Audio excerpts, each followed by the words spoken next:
என்னுடைய பெயர் நீயும் பொம்மை நானும் பொம்மை. டாலை பால் பிட்டில் இருந்து எடுத்து டால் ஹவுஸ் ஸ்லாட்டில் வைப்பதுதான் டாஸ்க். தனி டீமாக இருந்தீங்களா கலந்து விட்டு ஒரே டீமாக மாற்றினதுக்கு அப்புறம் கொடுக்கப்படுற தரமான டாஸ்க் தான் இது. இது ஒன்றும் புது டாஸ்க் கிடையாது, நம்ம பழைய சீசனில் ஆல்ரெடி பார்த்தது தான். ஒவ்வொருத்தரும் தனித்தனியாக இண்டிவிஜுவலாக அடிச்சுக்கிறதுக்கான எல்லா வாய்ப்பும் இருக்கிறதுக்கான ஒரு நல்ல டாஸ்க் தான் இது. அதே மாதிரி தான் இப்போயும் நடக்குது. டாஸ்க் என்னன்னா, கார்டன் ஏரியாவில் ஒரு பால் பிட் இருக்கும். அந்த பால் பிட்டில் கண்டஸ்டன்ஸோட ஒவ்வொரு நேம் போட்டு ஒரு தனி டால் இருக்கும்.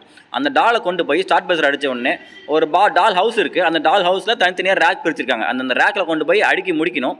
என் பஸ்ஸர் அடிக்கிறதுக்குள்ளே எந்தெந்த டால் போய் சேரல, ஒரு டால் மட்டும் இடம் இருக்காது. அந்த டால் போய் சேராத நபருக்கு உண்டான கண்டஸ்டன்ட் அந்த ரவுண்டில் எலிமினேட் பண்ணப்படுவார். இப்படியே ஒவ்வொரு ரவுண்டாக போக எல்லாருமே எலிமினேட் பண்ணி கடைசி யாரோட டால் அங்கே இருக்குது அப்படிங்கிறது தான் பார்க்கணும். அது யார் டால் இருக்கோ அவங்க தான் அந்த டாஸ்கோட வின்னர். எந்த நபரின் பெயர் எழுதப்பட்ட டால் பிளாட்டில் வைக்கப்படவில்லையோ அந்த நபர் போட்டியில் இருந்து வெளியேற்றப்படுவார். ஸோ இதில் பார்த்தீங்கன்னா தர்ஷிகாட்ட வந்து ஒருத்தரோட பொம்மை இருக்குது. அந்த தர்ஷிகாவோட பொம்மை வந்து ரஞ்சித் இருக்குது.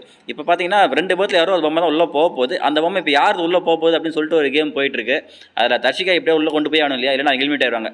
ஸோ அந்த மொமெண்ட்டில் தர்ஷிகா கொஞ்சம் டென்ஷன் ஆகிட்டாங்க. தர்ஷிகா பொம்மையை தவிர இன்னொரு பொம்மை வெளியே இருக்கு இல்லைங்களா, அது யாருதுன்னு தெரில. பட் அந்த பொம்மையை காப்பாற்றப்படணும் அப்படின்னு சொல்லிட்டு ஜாக்லின் ரொம்ப கான்சியஸாக இருக்காங்க. ஸோ இந்த 2 பேர்த்துக்குள்ளான கேமில் ஜாக்லின் இன்வால்வ் ஆகி அந்த பொம்மையை காப்பாற்றுக்கு ஒரு சில ஸ்டெப்ஸ்லாம் முன்னெடுக்கிறாங்க.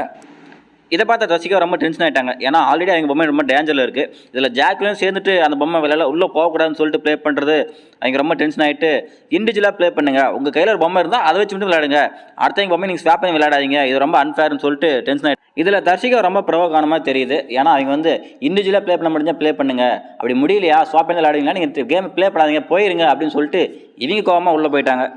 உங்கள் பொம்மையை ஸ்வாப் பண்ணி வச்சு விளையாடுறீங்க, அது கேம்னா இண்டிவிஜுவலாக விளையாட முடியலையா போயிருங்க.